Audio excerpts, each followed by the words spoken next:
There's always going to be a reason to wait. There's always going to be a busy schedule. There's always going to be something unexpected that happens. It's always going to be that way. You have to fucking work through it. But a lot of you motherfuckers just don't want it. It's easy to fall into the loving the idea of something, and it's hard to fall into the habits of action to actually achieve something. It's not about after the vacation or after this or after that. It's about right now. Now resolutions are the only thing that give results. Your brain is the most powerful weapon in the world. If you can't control your own brain, you got to tell your brain where you want to go and how you want to go and how you want to get there. You got to control it. If not, it's over. When you quit, your mind says we're done. So it doesn't expand. There's no expansion when you quit. When you say, this sucks, I'm drowning, I'm miserable, I'm suffering, I'm broken, but I'm not going anywhere. What happens to your mind, it says he's not leaving. So we got to expand. We got to grow. We got to figure this thing out. So then these compartments in your brain, they have to work. And then you start to engage parts of your mind that you never engaged before. When you're in suffer mode and you say, I'm not going to quit, you're forcing your brain now to operate on a level it's not used to. But then it becomes used to it. The second you look at your phone, the second you turn the TV on, you're in a battle. I want to win the war in the morning. If you do something you don't want to do every morning, you're already giving yourself the proper self-talk to attack the people that don't like you, to attack your insecurities, to attack what the world's going to give you. What is there that you know you need to do, that you want to do this, but for some reason or another, you've been holding back? For some reason or another, you just have not been able to work through the procrastinating or putting it off or justifying, and you know you ought to do this. You really want to do this, but you don't know why you haven't done it. There are times when you're looking at it and you say, I know I need to do this, but I don't feel like it. I don't want to do it. It is not that we have a short time to live, but that we waste a lot of it. Life is long enough, and a sufficient generous amount has been given to us for the highest achievements if it were all well invested. But when it is wasted in heedless luxury and spent on no good activity, we are forced at last by death's final constraint to realize that it has passed away before we know it was passing. As for us, we face things that are not nearly as intimidating, and then we promptly decide we're screwed. This is how obstacles become obstacles. In other words, through our perception of events, we are complicit in the creation. As well as the destruction of every one of our obstacles, there is no good or bad without us. There is only perception. There is the event itself and the story we tell ourselves about what it means. When you catch yourself procrastinating, forgive yourself. Step 1. The next time you catch yourself procrastinating, step 1 is forgive yourself. And there's a really profound reason why. Procrastination is not about laziness. It's not about a lack of discipline. It's not something you do because you're dumb. Procrastination is a coping mechanism. You just have a desire to feel good right now, and you deserve that. You have a desire to lessen the stress in your life, and you deserve to lessen the stress in your life. I get it. When you're somebody that procrastinates, you're really hard on yourselves to begin with.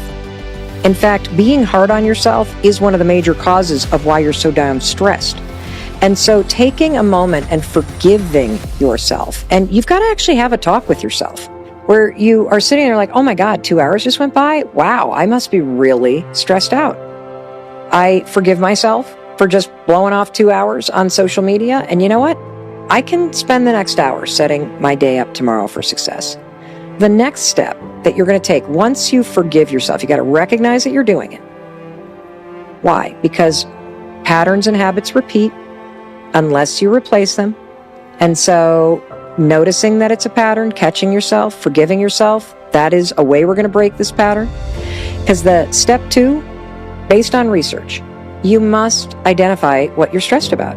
When you identify what you're actually stressed about, it loosens its grip on you. It comes out of hiding.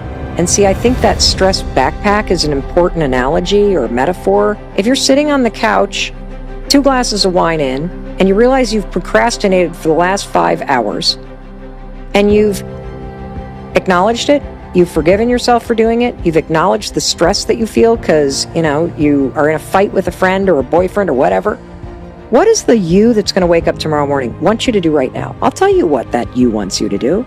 They want you to get off the couch. They want you to pack lunch for tomorrow. They want you to brush your teeth and turn off the TV and the phone and read 10 pages of nonfiction and get a good night's sleep. That's what the future you wants you to do. The future you does not want you to slip back into that vicious cycle and spend another 3 hours watching cat videos and memes and TikTok videos, which we both know is exactly what you would do if you didn't break the cycle by forgiving yourself for doing it for 3 hours, acknowledging what you're stressed about, and then deciding what the future you wants you to do instead. And then finally, use the 5-second rule. Use the 5-second rule. It's one of the most effective science-backed starting rituals on the planet for creating a new habit or pattern. And all you're going to do is you're just going to start. Because after you've forgiven yourself and you've validated what's stressing you out, and you've tapped into the future you who is kicking ass and taking names and needs you right now, the problem isn't your ability to do what you need to do.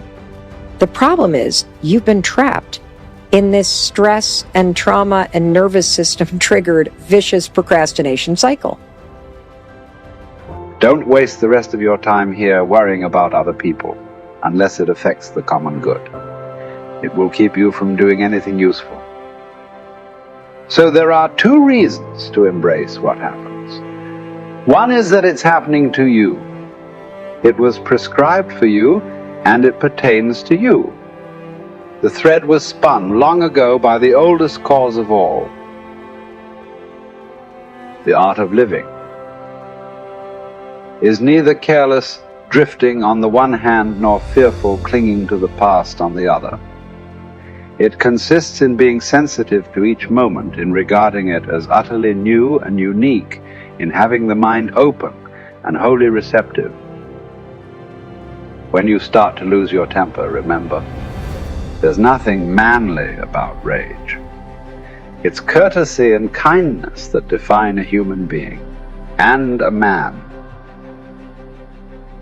That's who possesses strength and nerves and guts, not the angry whiners. People seek retreats for themselves in the countryside, by the seashore, in the hills, and you too have made it your habit to long for that above all else. But this is altogether unphilosophical. When it is possible for you to retreat into yourself whenever you please, for nowhere can one retreat into greater peace or freedom from care than within one's own soul, especially when a person has such things within him that he merely has to look at them to recover that moment, perfect ease of mind. And by ease of mind, I mean nothing other than having one's mind in good order. So constantly grant yourself this retreat, and so renew yourself, but keep within you concise and basic precepts that will be enough at first encounter to cleanse you from all distress and to send you back without discontent to the life to which you will return.